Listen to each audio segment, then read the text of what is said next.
curriculum consultant and author at Lighthearted Learning. She provides online and face-to-face professional development for adult educators in North America and overseas.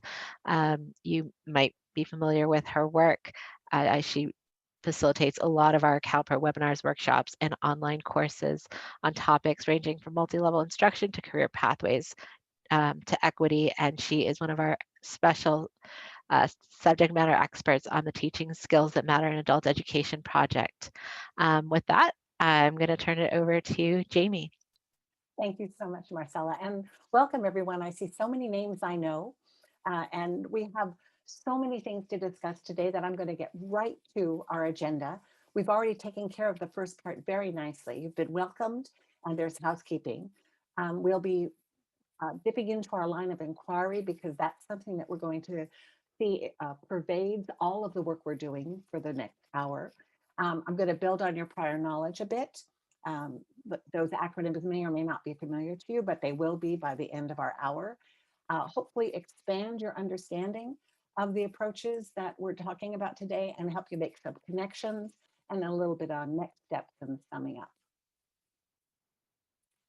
So, oh, that's interesting.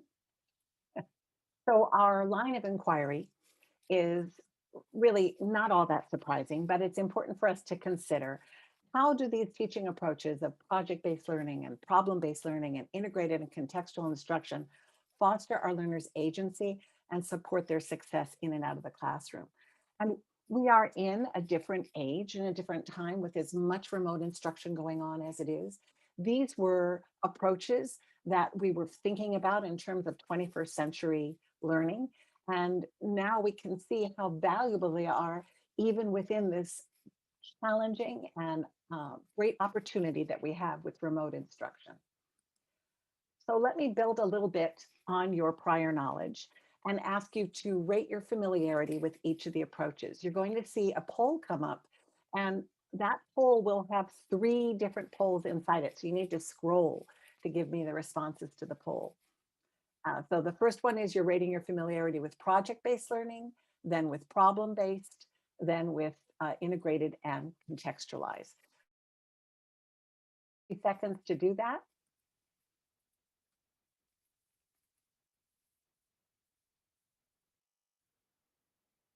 And right away, I see some familiarity in there.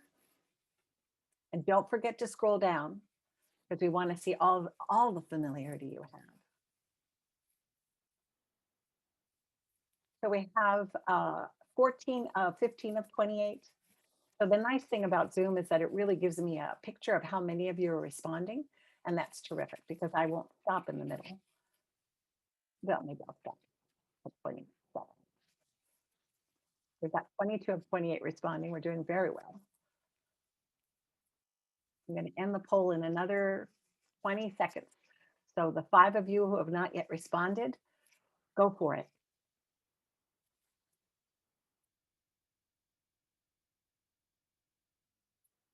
Okay, I'm going to end the poll now, and I'm going to share the results with you.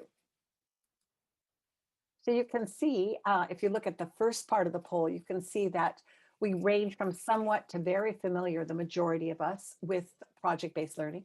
And for those of you that went to the not very, to the not at all, hopefully by the end of today, you'll have a better sense of project-based learning. But this is something that takes, that is a joyful exploration. And there are, you'll get a handout, you'll have a link to a handout that will give you even more information about project-based learning. And then a link also to the Teaching Skills That Matter site, which has a tremendous, robust repertoire of lessons and projects and tasks that you can explore. Let's look at problem-based learning. Again, it looks like we've got the majority of people from somewhat to very familiar. We do have a number of people that are not very familiar. I think maybe if I said problem solving, you might have gone up a notch, but this is slightly different than problem solving in that it's a little more extended, for lack of a better word. And integrated and contextualized. And this is very interesting. Marcella, isn't this interesting? So we have, you can see by the red line that we have about 11, let's say 14 total, about half of our group is not very familiar with integrated and contextualized learning. But I'm guessing that you just don't know it by this name. So let's see what I happens now agree. that, yeah, that's what I think too. Hmm. Thank you. So you can go ahead and just close that poll out if it's in the middle of your screen. And let's talk about how we're going to explore these approaches. So we're going to look up into the night sky and see the universe and these galaxies before us. So the first thing we're going to think about is, what does the approach look like? Then think about what are its key elements. And then, probably most importantly, and this will be happening, of course, more internally, but you're thinking about how could you apply it in your teaching. And with that, let's go right to integrated and contextualized instruction. So for those, there's going to be instant gratification for those of you that were wondering about this. Integrated and contextualized instruction is something that most materials in ESL are written. Let me try that again. Most materials in ESL are written with this in mind. The idea is that the content is integrated alongside the, you know what happened? Yeah, that's right. It's integrated alongside the skill building. So let's take a look at this lesson. In this lesson, the skill or the academic content is to add and subtract whole numbers. The context is budgeting. And the process would be that students work in teams, collaborating, evaluating, and then proposing ideas and presenting them. So we give each team of students a family and a family set of expenses. And then we ask them to collaborate to answer text dependent questions. Those are questions that rely on the evidence in the text about the family's spending in different categories. So while they're looking at this scenario of expenses, they're thinking about how does the family spend money? And then they evaluate the family's spending habits and propose ways to economize. So this is a math lesson, but the math lesson has been contextualized by adding the budgeting context. Let's take a look at the concept of this across different types of teaching. So what happens is that you've got content knowledge on the left, and you've got reading and writing, math skills, language acquisition, soft skills, or what we are calling in the teaching skills that matter, central skills, which are actually the 21st century skills that all adults need. Think in terms of interpersonal skills, critical thinking. Our learners need to be able to demonstrate either through the content that they're studying or through their English language that they're learning. So we want to think in terms of these things going back and forth and feeding on each other. That actually sounded a little grim, but you know, I think what I meant. So what I'd like you to think about right now is, if you are teaching in a CTE program, and Marcella, did you happen to notice anybody in CTE? I did I didn't, but I can scroll Yeah, back would you, through and check. Yep. if you are teaching in CTE, you want to Oh, give me a green check in the sorry. participant? We do have at least one person who Oh, perfect. works in part Okay. with CTE. Okay. Well, if you're teaching in CTE, I'd like you to think about the reading skills or strategies that you might have integrated in your classes. So let's say that a person is teaching automotive, and they know that the learner is going to have to read the manual about, there's probably no such thing as a radiator anymore, the computer um, for the solar roof that tells you how bright I am about cars. But in terms of being able to read that manual or read that website, the learner is going to need certain types of skills integrated into the lesson. So it's not enough to just say, I'm teaching the content. We also have to help the learner use reading skills to attack that content more effectively. But from the ESL and the English language acquisition side of things, we have context in which we embed the skills that we're teaching. And then for math and for high school equivalency or GED, we can do a combination of both. What I'm going to ask you to do right now is depending on your area, would you indicate in the chat which of these skills or context areas have been most meaningful for your students?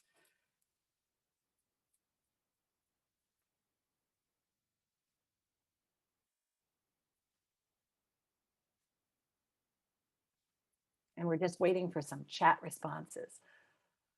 So Gladys, you're telling me that you do ESL, ABE, and ELA. So just choose from the ESL or the ELA perspective, which of these contexts would be something that would be meaningful for your learners?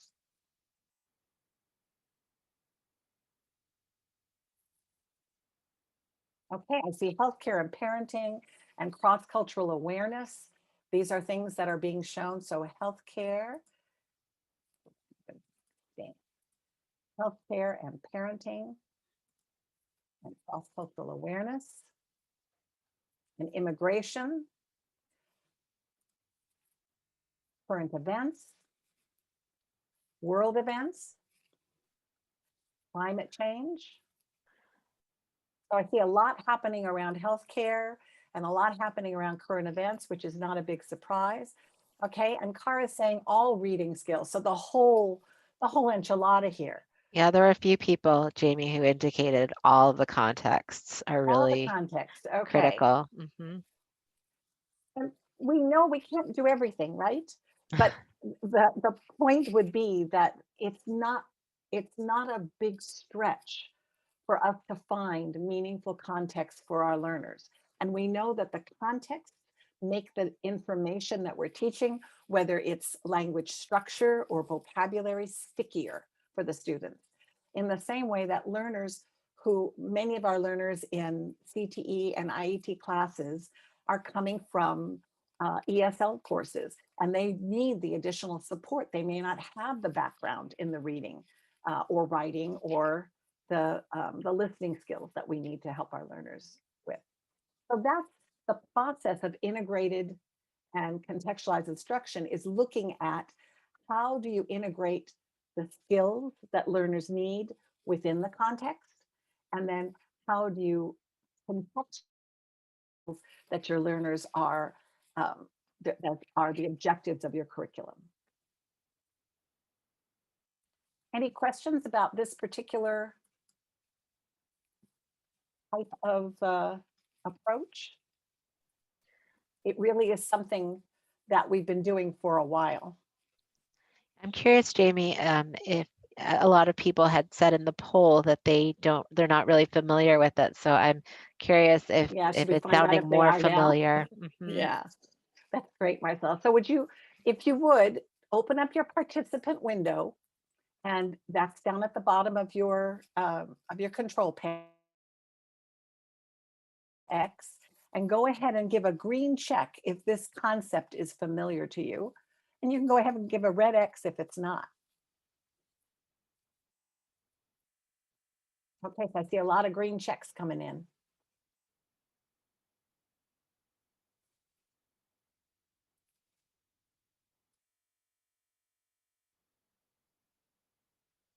So Gladys is saying that the teachers have integrated work and we use them together. Right. So this concept, Maggie, is called integrated and contextualized instruction.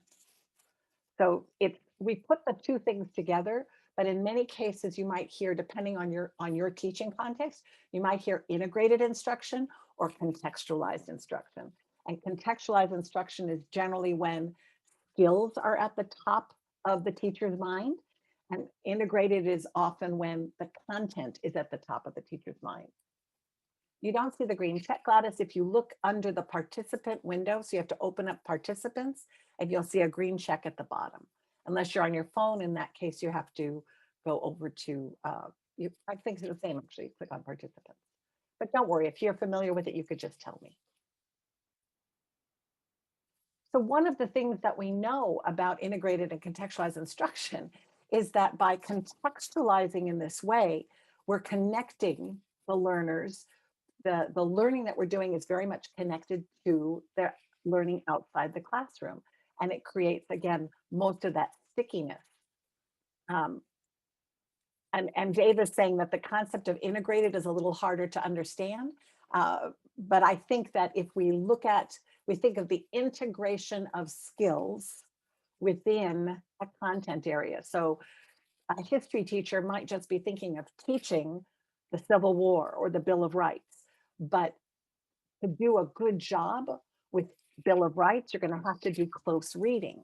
And to do close reading, you're going to need all kinds of reading strategies and and vocabulary work. So this is where the skill work would come in and be integrated.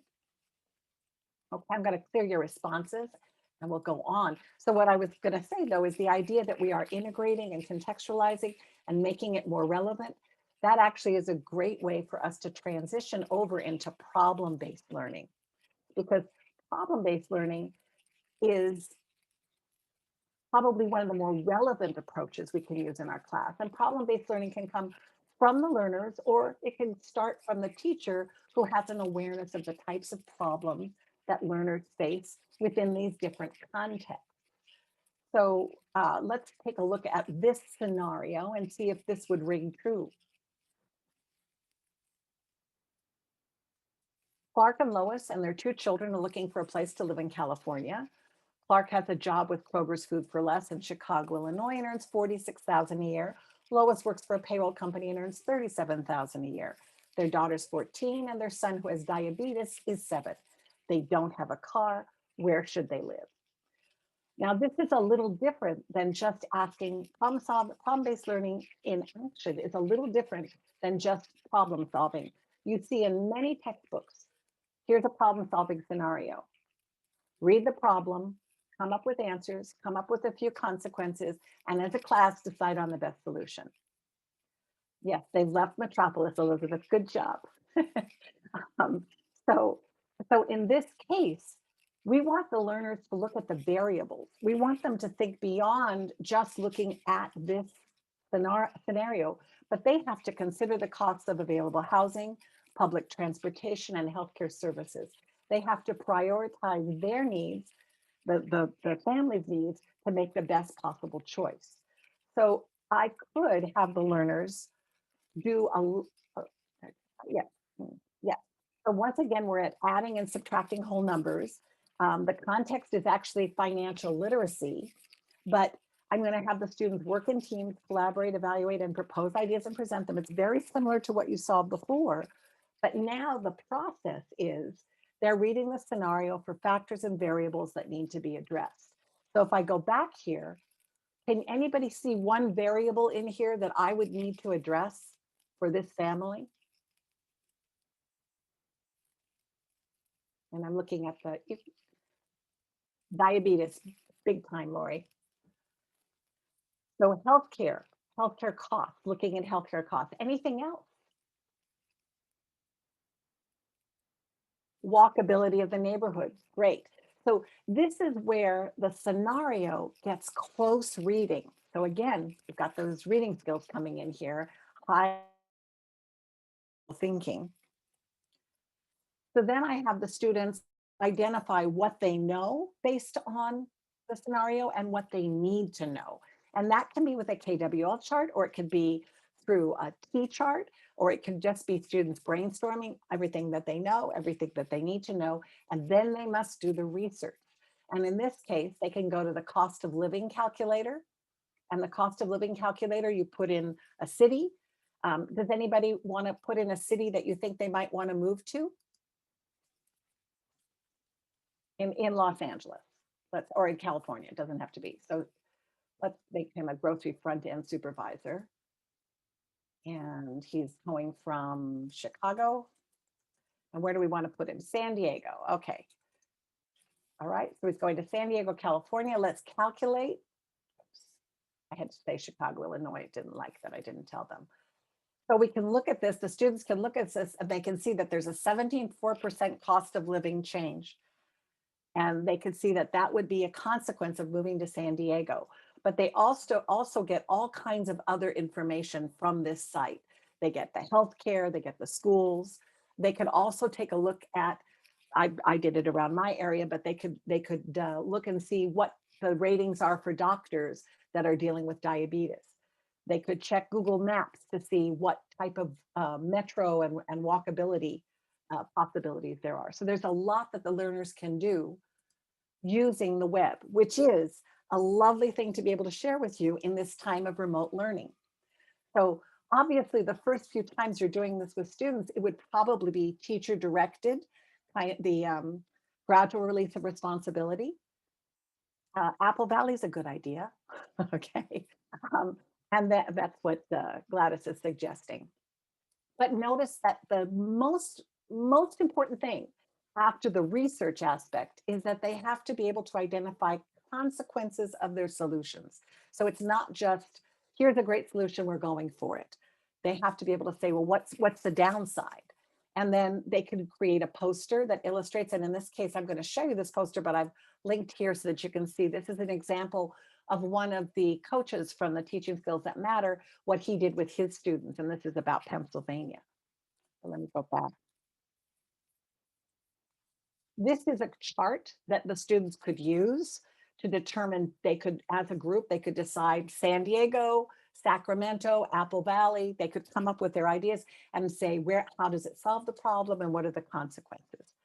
And then as you can see, what Robert did with his class is he had them all create, and they did it in different ways, posters to illustrate what the problem was, what the solution that the group came up with, and what the consequences were. And let me show you this in a little bit closer up. So this problem is, which city should Tony move to? Wasn't Clark. And then this solution that they chose Durham compared to Philly and Durham, Jersey, and Jersey City. And the consequences were they could get a low price for buying their house. It had the highest healthcare index and lowest childcare fees, which were good for their variable. It had the high rank of school grades, but you notice that it had the lowest salary compared to the other two cities. So this group decided that the lower salary was the trade-off for getting a good price for a house, great health care, great schooling, and low childcare fees. So that was the process that this group worked with. So the key elements of this for you may want to note this down, is that the students or the teachers select a problem scenario. If it can come from the students, so much the better. But that doesn't mean that the teacher can't do needs assessments and work on a problem scenario that's third party, which could also be easier for the students to work with. And then the students with teacher support read and listen closely to the problem. They determine what's known, and by the same token, what's not, and they research to learn more. They pose solutions, they identify consequences, and they respond to the problem. In this case, the response was through a poster, an infographic. They could write a letter giving the people or person who has the problem an idea. There could be advocacy. So the problem could be that adult education is floundering in their community, and so they come up with a solution like writing postcards to their representatives or visiting their representatives. In fact, the EL Civics project that, Lori, will you put it in the chat because I'm forgetting the name of it exactly, but there were many projects that students did across California, including making salsa and Ventura talking to their, they're online and you can read about them. And it's a great place to start thinking. So let me ask you to think about these five different types of problems, and we're going to put you in breakout groups with a partner just for 2 minutes. So you're going to need to read this first before you go into your breakout rooms. And you're going to think about which of the following problems would be meaningful for your learners. And I'm going to put them in the chat so you'll be able to see them. It won't be that you have to remember what they are. But think about for a moment. And Lori wrote that it's the Making a Difference Award. So if you go to CASAS.org, you can certainly see wonderful examples of that. The other thing I wanted, Dave is pointing out, turning advocacy into a project, starting as a problem and then moving it into a project is a great idea. Another thing to think about is our learners are having trouble with access. And maybe we need to address the problem of access in our classes and see what types of solutions we could come up with where advocacy might become an outcome. Okay, so I put the 5 questions in the chat, and Vicki is going to put you in random pairs. You might end up with 3 people, but in 2 minutes, would you make sure you take turns, use that great turn-taking teamwork strategy, and tell each other which of these 5 would work for your learners. See you soon. Okay, here we go.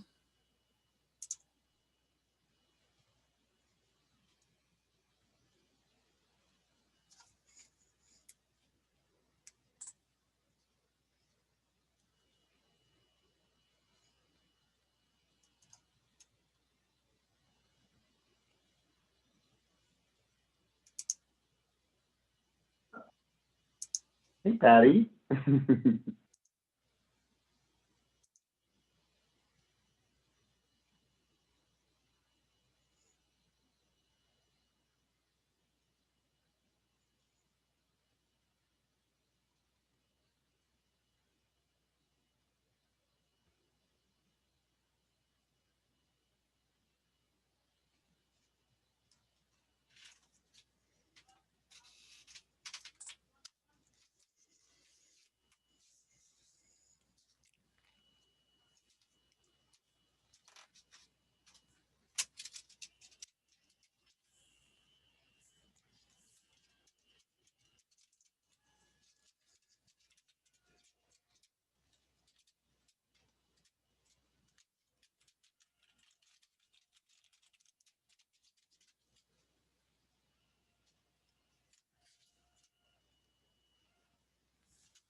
I'm back.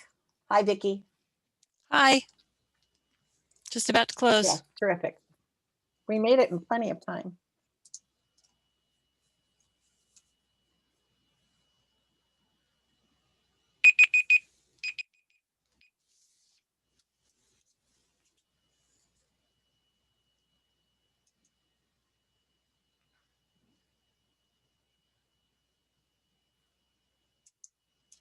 That was Welcome shocking.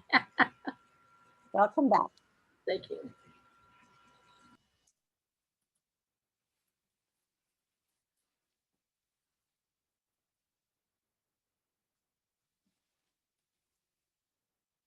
So will you go to the participant window again and just let me know if your partner was able to communicate with you? I'm going to ask you a yes, no question. Did your partner communicate with you? Give me a yes, a green check, or a red X.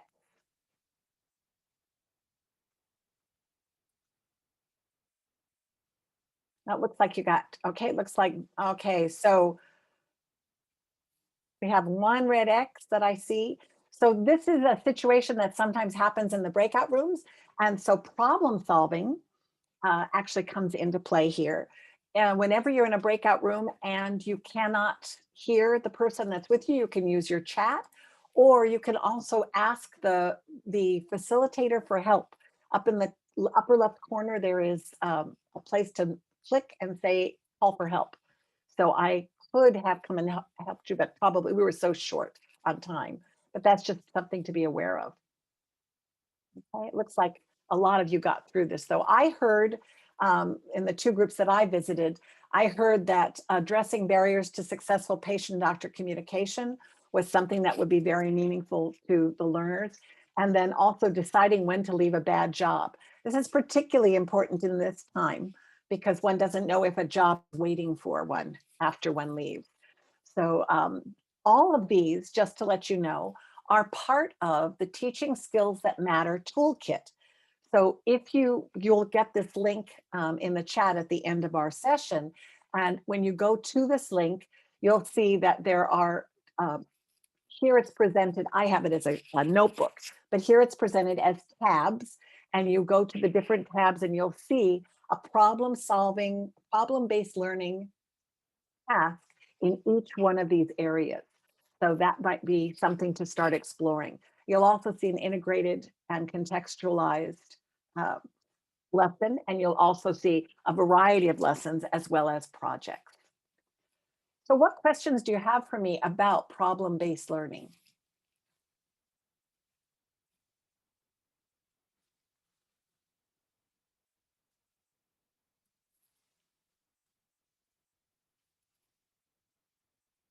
The power of wait time. Okay, we're going to do something called the waterfall.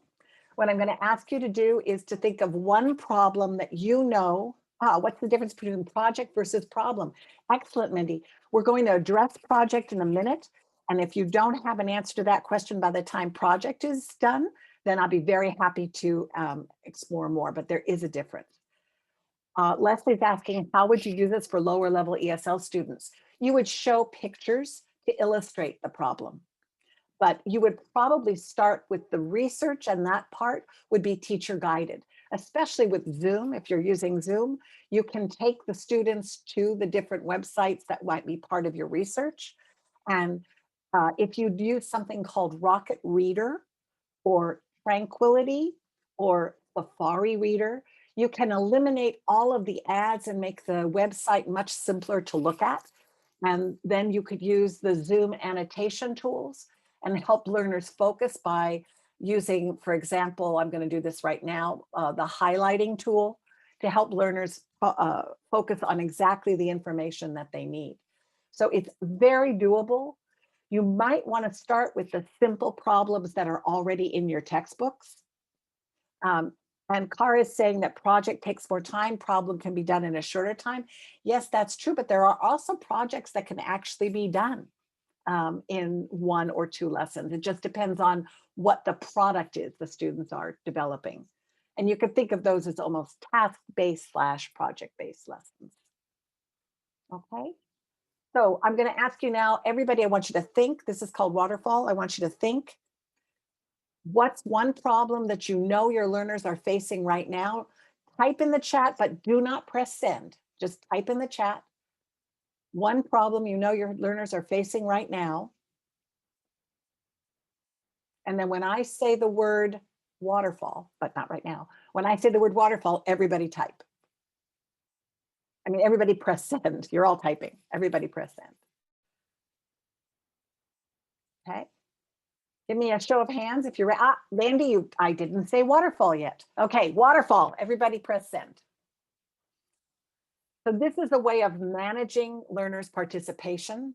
I just saw a webinar by Doug Fisher, and this is something that he suggested, and it makes it a little better than one at a time coming in. So it looks like we got a lot of technology, but we have some pronunciation, vulnerability. So we already know what we can do with our learners in terms of problem-based learning. The important thing is to look back and see what's the process that you're going to follow, because that process is going to help you create a more meaningful experience for the learner. So make sure that you are doing the close reading, that you're having learners figure out what it is they know and don't know, what they need to know, really identifying the variables, and then that consequences element to their solutions, very important. And so in answer to Mindy's question about problem-based versus project-based, there's a video that we can show you, which is a terrific way to change it up a little bit. And this video is going to show you project-based learning in action, but you have to understand, as I know you do, this is a 2-hour course condensed into a 6.5-minute video. And there's a good deal of talking through the stages and steps in project-based.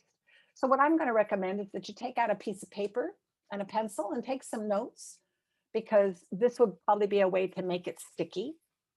It also is a better way for you to possibly engage. It's easy to sort laundry during these webinars, but You might want to take notes at this point instead. Again, this content area is financial literacy. The topic is healthy eating on a budget, and the class level is multi-level intermediate. And this is a class in, oh, that's interesting. Okay, yeah. And this is a class in Minnesota. Marcella, can you remind me? Oh, they'll say what I know it's Leah, but I couldn't remember the name of the class. The I don't school, remember. You don't remember? Well, thanks. Sorry. I just want to make sure. And did we decide on optimize or no optimize? Do you remember? Sorry, I think we said optimize. Okay, thank you. Appreciate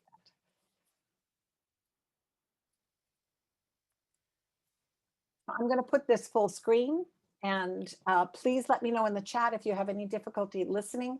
If you do, the first thing to try is adjusting the volume on your computer. Welcome to the Teaching the Skills That Matter in Adult Education video series. In this video, you'll receive a brief overview of project-based learning, one of the 3 approaches that work to teach the 9 central skills that matter. These skills are critical thinking, communication, processing and analyzing information, self-awareness, problem-solving, navigating systems, adaptability and willingness to learn, respecting differences and diversity, and interpersonal skills. Featuring Leah Olson, Sally Velzen, and Patsy Egan. The first approach you'll be introduced to is project-based learning. You'll find more information about project-based learning in tab 6 of the toolkit. In project-based learning, students gain knowledge by addressing essential questions or lines of inquiry, setting and prioritizing goals, and engaging with authentic real-world tasks. The project can be related to building learners' knowledge of community resources, careers, changes in the workplace, or academic subjects such as social studies or science. Or it could even be a creative combination of content. Let's take a look at project-based learning in action with Leah Olson in her multi-level ESL classroom. Her students range from low intermediate to high intermediate English language learners. She's conducting a financial literacy lesson about eating healthy on a budget. You'll find this lesson in tab 3 of the toolkit. Step 1. Instructor and/or learners identify essential question or line of inquiry. All right, we're going to do a lesson about eating healthy on a budget. Because we want to know how much we have, so we know how much to spend. So how do we decide if we have enough money?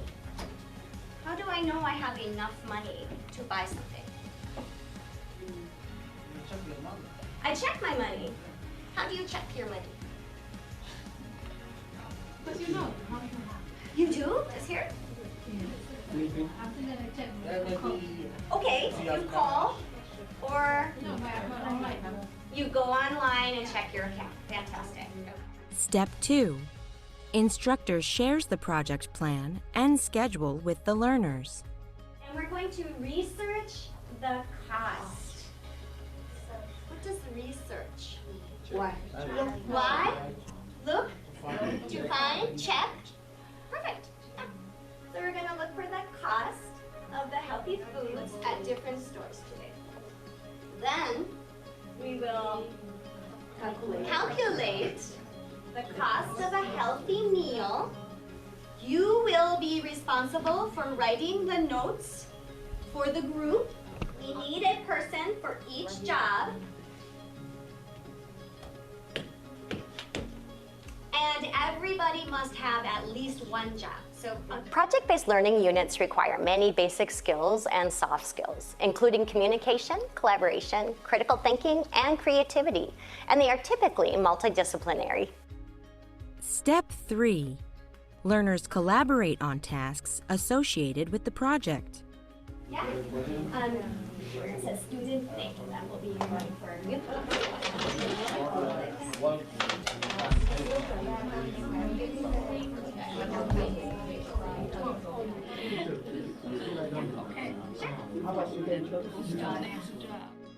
Step 4. Instructor facilitates and monitors progress. Which store? Oh, okay. So you get cheaper food. Yeah, she's two and she's not. They say they will 100. Oh! Yes. That's a good idea. That's a good one, right? Okay. So can I, let's have everybody work on the same.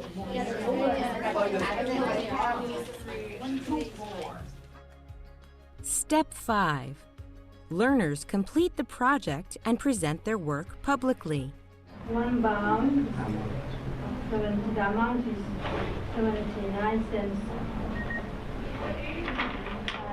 Fresh cilantro. Step 6. Instructor and learners assess the project outcomes. Does the project meet the requirements? So we had these requirements. If you think yes, if you're like, cilantro isn't healthy, somewhat, your choice.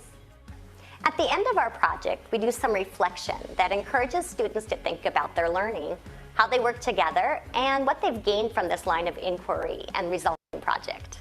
Step 7. Instructor and learners reflect on the project. So let's look quickly at this evaluation. We have 3 choices for their presentation. In my experience, project-based learning harnesses students' strengths, builds on their interests, and it provides opportunities where students work not only on academic skills, but also have opportunities to practice soft skills. They can learn about key content for adult learners, such as financial literacy, health, or workforce preparation. Another reason to consider project-based learning is that it is naturally multi-level and lends itself to the complexities of adult education. A student can take on a role in the project that makes sense for them, but that also is a safe place to be challenged by a task because they're working in teams and have support. This concludes our overview of the project-based learning approach for teaching the skills that matter. In our next video, we'll discuss problem-based learning. Thank you for watching.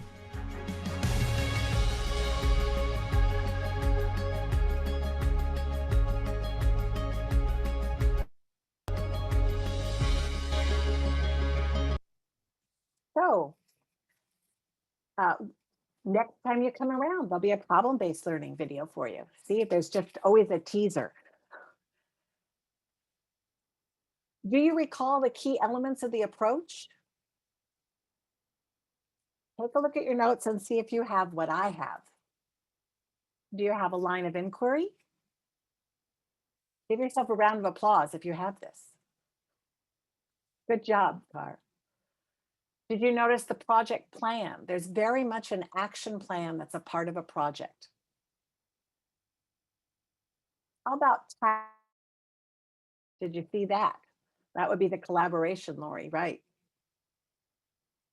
What about product and performance? This is a little bit different than problem-based learning. So in problem-based learning, you may or may not have a product. You may have a discussion, but you definitely don't have to have a performance. So what Dave was talking about, pulling an advocacy problem and adjusting or continuing its flow into a product and a project, that would be the performance element. So there's a difference, Mindy, right there. And then evaluation and reflection. Actually, this should be part of every intentional piece of work that we do in class, is to give our learners an opportunity to evaluate not only what they've done, but the process that they were engaged in, and to reflect on its meaningfulness or next steps in their lives. And Gladys was going to say that we do that no matter what. I also want to point out, for those of you that didn't see in the chat, that both Dave and I think Gladys made mention of Leah's lean talk, her really turning things to the learners. And that's really a big part of project-based learning. And Patsy also points out how important it is for the learners to be able to find their place in the project. And for multi-level and differentiation, the project-based approach is ideal. So let me just see if there's anything else on there that I want. Oh, I want to point out that if you look up about 4 entries, you'll see that Marcella has entered the video link. So for those of you that want to view the video again, you could click on it right now and just keep it on a tab. Don't start playing it, because I'll be looking at the screen and know that you're not watching here. So we're moving towards the end of our time together, and I think it's a great opportunity for us to reflect and check in and, oh, I don't know, take a test. So I have 5 quick questions for you. No Jamie, pressure. sorry, before we Yeah. do that, Yeah. there was Sue asked that you clarify on the previous slide, the key elements that you were discussing.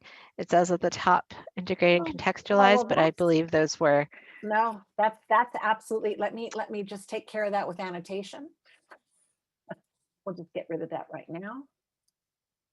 No, it's project-based learning. We were just checking to make sure you were paying attention, Sue. That's right. That's right. The beauty. And then what I'm going to do now is switch slides, and that yellow rectangle is going to stay there, but then I'll get rid of it. I thank you so much for noticing that. And I mean it. I'm not being snide.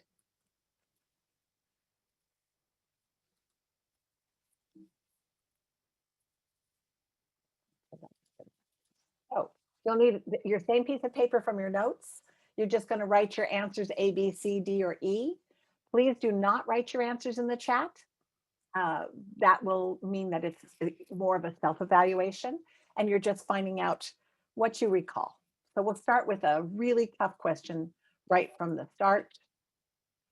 What does TJBL stand for? Oops. Well, I gave you the answer.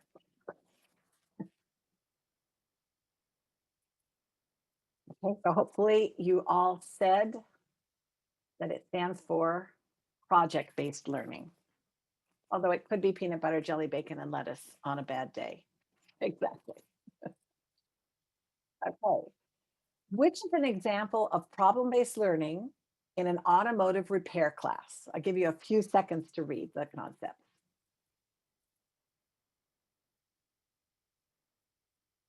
Is it A? Is it B? Is it C? Or is it D?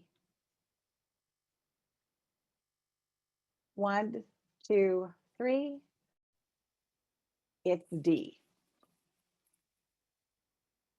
So changing a tire is a great opportunity, total physical response. Using a checklist to record the steps in a smog check is also a great use of graphic organizers and might be part of a project.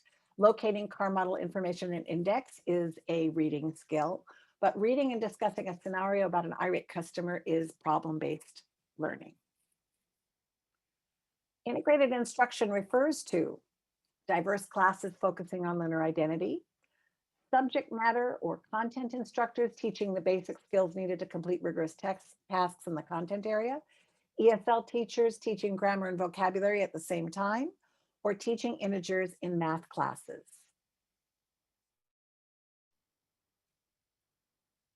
And the answer is the subject matter instructors teaching the basic skills needed to complete rigorous tasks. So this is what we were talking about earlier with the history teacher teaching the reading skills in order to be able to read the Declaration of Independence or the Bill of Rights closely, or the math instructor teaching the reading vocabulary needed to read a word problem. So that would be integrated instruction. And which phrase sums up contextualized instruction? Teaching basic or language skills against the backdrop of a meaningful context, teaching how to read for context clues and primary sources, identifying problem solutions and consequences, or addressing an essential question through a real-world set of tasks. Counting 10 seconds. Revealing. It's A. Teaching basic or language skills against the backdrop of a meaningful context. So teaching how to read for context clues and primary sources is an example of reading skill, would probably be a integrated approach. Identifying problem solutions and consequences would be what? Somebody dropped the acronym in the chat. What is C? Nicely done, Elizabeth.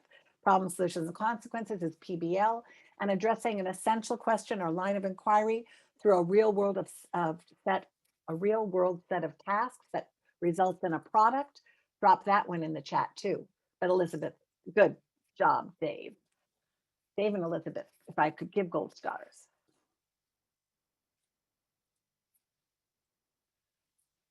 And last but certainly not least, okay, this was past tense.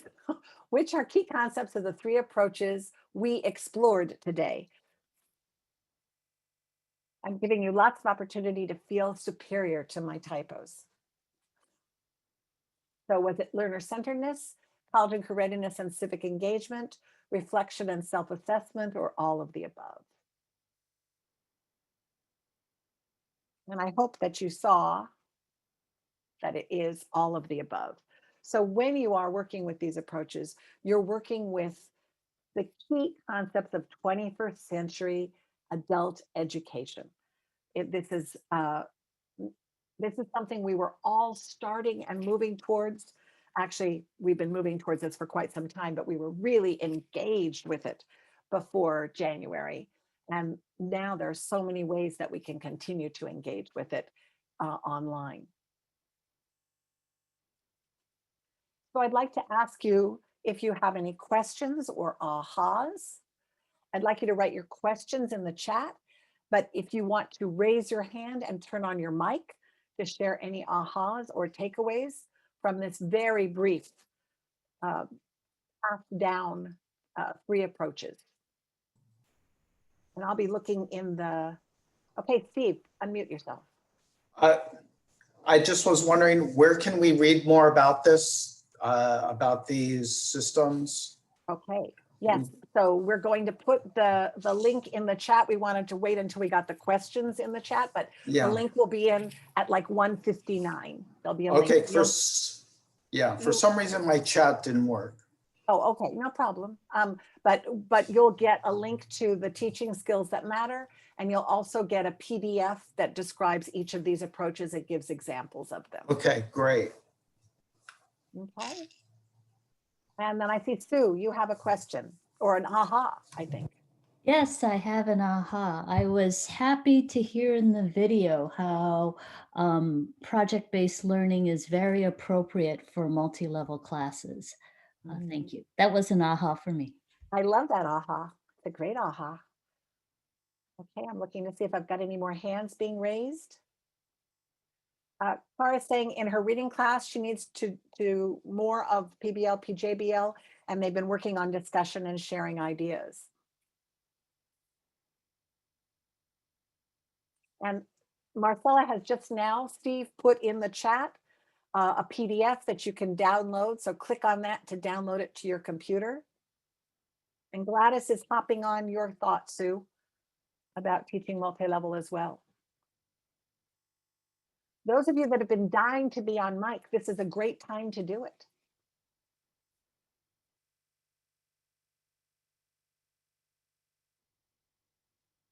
So Laura's collaboration over distance learning.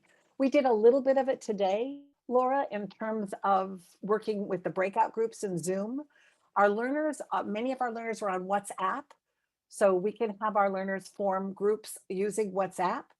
What other ways have those of you that are attending today done group collaboration? Google Docs, of course.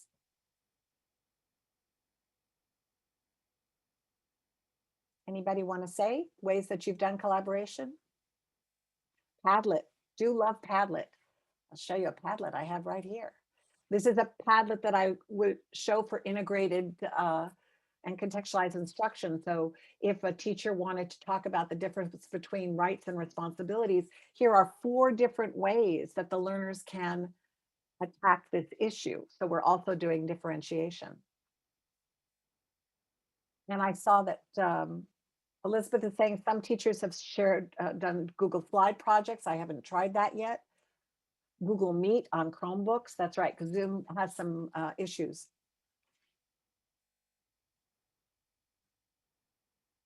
Okay, well, we have about a minute. I'd love to get some more last minute ahas or questions. Sue said, I've seen that the step of public presentation is empowering to the students. Absolutely. I think that's I think the most important aspect of project-based that's a little different than problem-based in that the voice and choice and agency is very prominent in project-based learning. And there is a website devoted to project-based learning. It's K-12, but a lot of the projects can be used there. What's your one-liner to motivate teachers to take the risk to use PJB? I don't know, Dave. What is my one-liner? Is it something I've used on you?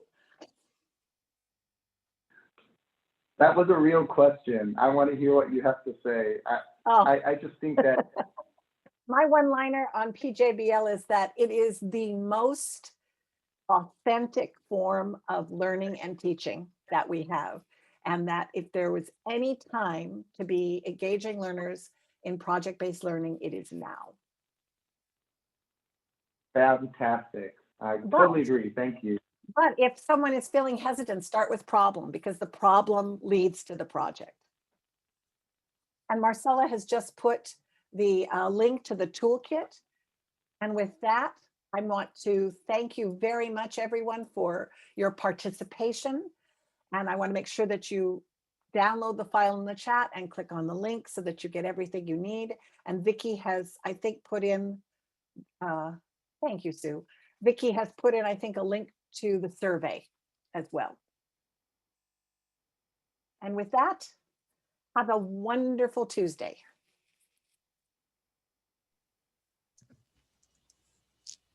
Thank you, everyone, for joining us this afternoon. Thank you, Jamie.